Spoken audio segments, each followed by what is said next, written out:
Oh, what a beautiful name. Nice to meet you. I'm Adanya.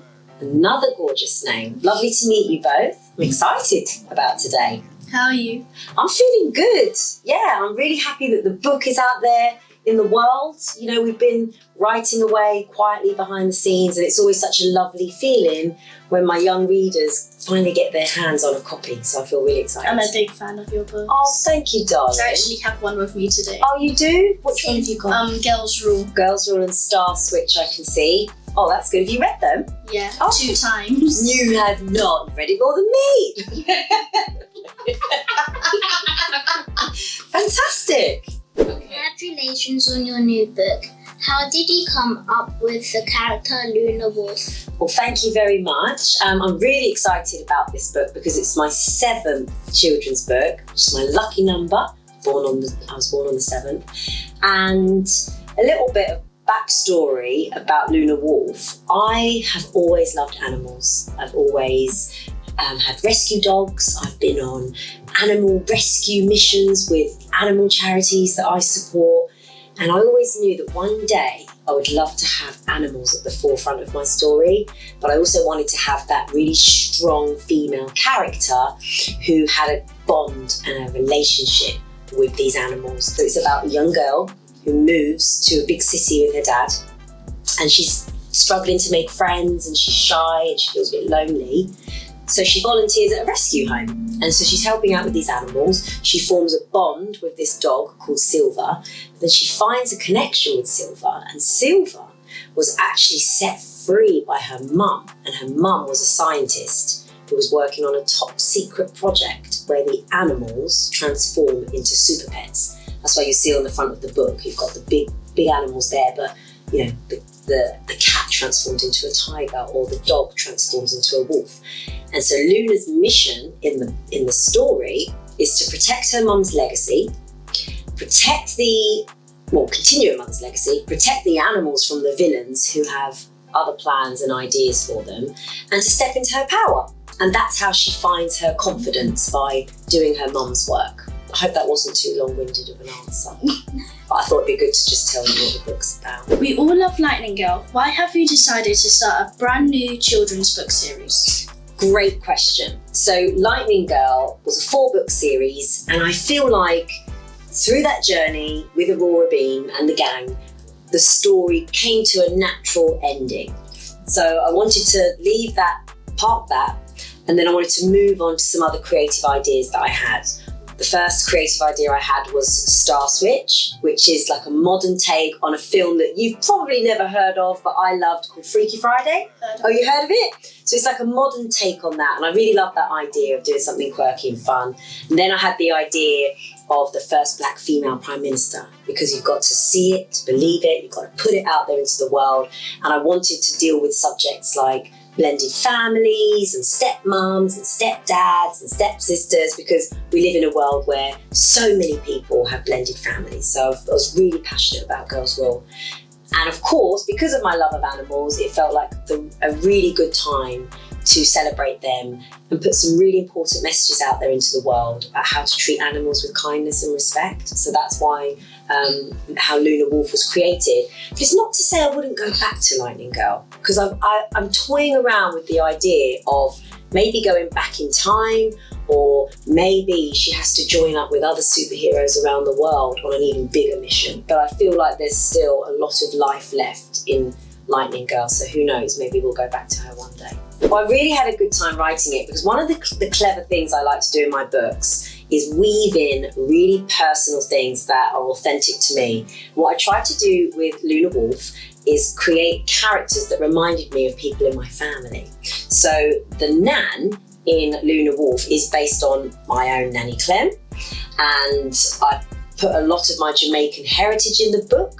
There's, so we can educate people along the way about different cultures. We talk about, stew pea soup and ackee and saltfish and my nan's fruit cake, and there's so many quirky things in there that just make me feel good when I think about my own family. Like a lot of the quirky characters in my family, they feature in there. They don't know this yet. A lot of my family only realised that I put them in the book if they bothered to read the book. It was literally only the other day that our younger brother said to me, I didn't know you'd put me in your book. I said, well, if you'd read it, you would have known that you were in my book. So there's lots of things in there about Jamaican heritage, lots of things in there once again about blended families, and I always try to write stories about things that I can relate to. You know, something that feels natural to me. That's where I draw all the inspiration from. And as I said, I've grown up with lots of dogs myself, all of them being rescue dogs. So I really wanted to put a rescue centre at the heart of it. And I've also been on these big campaigns, you know, with animal charities where we've been on rescue missions. I rescued a bear in Romania. Yeah. Yeah. I mean, I wasn't like hands-on, but I was there watching. So I was part of that mission. I did some undercover filming at a really bad animal venue in Thailand. So I've done lots of things that I'm really passionate about, and I just thought, what a great way to entertain my young readers with an adventure, but also teach them about kindness to animals and how we should treat them with respect. I never realised you had a passion for animals. Ah. So yeah, that's like a new thing I've learned. Yeah, so yeah, interesting, right? But I mean, I grew up with animals. I always had animals around, and at one point, I've just made the connection. At one point, we had 7 dogs in this. 7 dogs? Yeah, 7. No. That's a lot of dogs. That's a lot of dogs. But I was very lucky that my mum lived with us and was able to help with the dogs. Otherwise, there's absolutely no way we could have had that amount of dogs. And every pet I've ever had has featured in my book as well. So if you look on the back of, well, there's a picture inside, you'll find it of a little dog. That's based on my dog that I rescued, Daisy, when she was 9 weeks old from the RSPCA. And we had her for 13 amazing years. She was part of the family. If you're a fan of Girls Rule, do you remember a dog in there called Rosie? Yeah. That was my dog as well that I rescued. She was a naughty little golden cocker spaniel who I loved. So I always put, and actually Lightning Girl, I featured my first dog that I had when I was a little girl called Kimmy. Yeah. So I always have them, you know, starring in there. So I'd like to keep their spirit alive in some shape or form. Yeah, and I think I have a mum who's very compassionate towards animals, which is probably where that love for animals comes from. And, you know, they're magnificent, and we all live on this planet together, and we should share it, you know, and sometimes animals can't speak for themselves. So I think it's important that we stick up for them and speak for them. Because I want to become a veterinary nurse when I'm older. Do you? Yeah. Oh, that's incredible. So I have a Syrian hamster at home that I'm looking after. That's an amazing job. That's fantastic. I really hope that comes true, because we need angels like you to do jobs like that. I'm from Jamaica. Oh, wow. Does this book touch on your Jamaican cultural heritage? Absolutely. So Luna Wolf, the main character, her mum was born in Jamaica, and that was important for me because my dad was born in Jamaica. He was born in Hanover, Lucy, and my dad came over to the UK when he was 9 years old. And Jamaican culture is such an important part of who I am, and I really wanted to make sure that was celebrated in the book as well. Really important. So maybe if I do the live action version of Luna Wolf, you could play her. That'd be cool, right? What's your favourite Jamaican food to eat? It's probably patties. Yeah, I love a patty too. Do you like ackee? My daughter won't eat it either. That's my favourite. Ackee and saltfish and some fried dumpling in the morning with some plantain. That's where my heart is. I could eat that all day. Yeah. She's making me hungry now. I want to go get a patty. I really like Luna Wolf because her hair looks like mine. Who designed the character? Okay, so it was so important for me to make sure that... Okay, so I have a daughter who's 9, and, you know, I want her to love her hair, and I want her to feel seen when she looks at books. And it was really important, like with Lightning Girl, make sure she had her full afro on display and to see that texture in her hair. And again, this hairstyle that Luna Wolf has, it's a hairstyle that I do on my daughter quite a lot. She loves the like space buns, etc. So I work with an incredible illustrator, and we figure it out together. Like we say, right, we think her hair could be like this. We want her to look soft. We want her to look strong. And we want there to be, you know, something quirky. So when little readers are getting dressed up on World Book Day, they've got their little necklace or their armbands or the little blue necklace. So we're always trying to like find little quirky, like with Lightning Girl, it was all about the backpack and the stripy t-shirt. And with Luna, it's about the half moon and the space buns and the brightness of the yellow. But I love that part of creating a book because you can have a lot of fun with that. So we have a designer here that works on the how the book looks, and we have an illustrator who works on the characters. We have a conversation first. I tell her what my vision is, and then she goes away, does her magic. She sends those images back to me, and then I constantly feed back. I'll say, can you try this like that, or can you add this? And it's an exchange of it's like a creative conversation that we have until I'm 100% happy with how the character looks. In your lifetime, you had a lot of things happening. What is some advice you could give to young girls? What would I have wanted to know when I was your age that would serve me well now as a grown-up? One of the things that I used to do a lot when I was little was worry.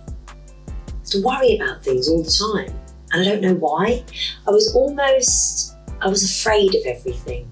Everything scared me. I was scared to pick up the phone and talk to somebody. I was afraid I would just put all these obstacles in front of me. And I realise now that actually, firstly, worrying is a waste of time because it doesn't do anything, it doesn't change anything.